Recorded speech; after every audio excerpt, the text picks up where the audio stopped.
So you're one of the few guys that makes a living in aviation and also plays in aviation. Yeah, it's truly about passion. It's about having a deep-seated passion for history of the United States, history of our country, history of aviation, and trying to share that with folks.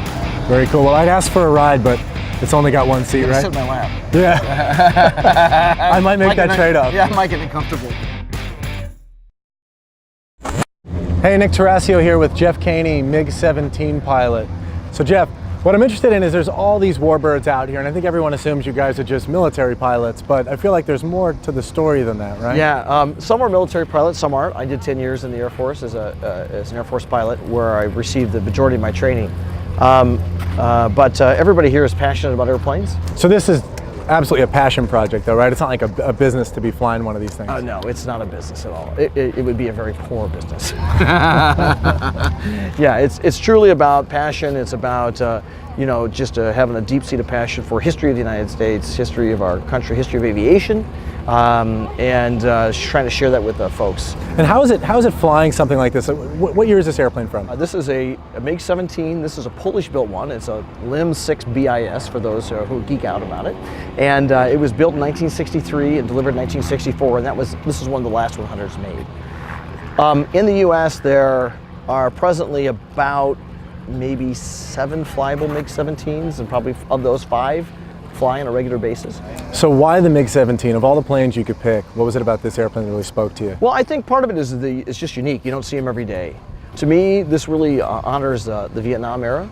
Although this was developed and delivered well before Vietnam, for those history buffs, this airplane was the North Vietnamese airplane of choice. It was the only fighter they had at the beginning of the war, and it truly gave the Americans fits at first because they weren't used to flying something small, nimble, and only had a gun and not a missile. They were expecting to have a missile war, and so the F-100s, F-105s, even the F-4s were having at first a real hard time with this airplane. So what's the rest of your life like when you're not flying around in this thing and wearing that flight suit? Yeah, I wear it every day. I wear the flight suit to bed at night, it's pajamas, you know, try to be cool. No, I'm a CEO of Kaney Aerospace and own companies that are in aerospace engineering and manufacturing, and we have somewhat of a global presence and try to grow that and serve our customers as best as we can.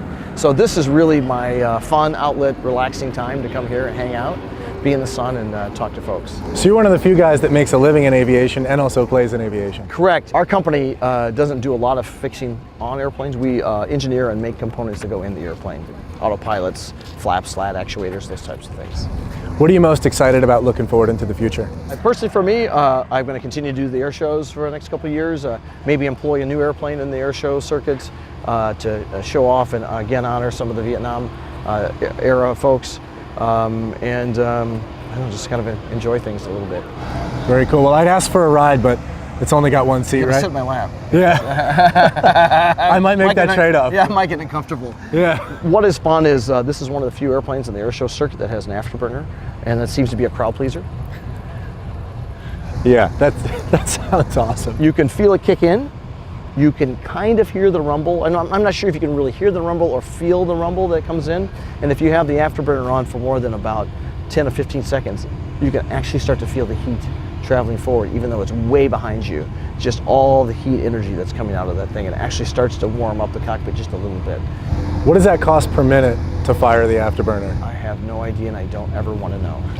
Yeah, it's the fuel burn on this is approximately 325, 350 gallons per hour.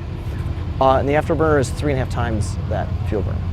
Painful. Well, we'll get a Kickstarter campaign started so we can fund your afterburner. Yeah, there we go. That's Fund Kaney's Afterburner. That would be a great campaign.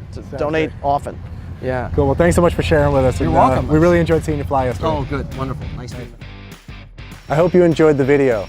Please subscribe to our channel. If you'd like to learn more about what we talked about, you can check out all the links in our description. We'll have more videos coming out soon, so stay tuned.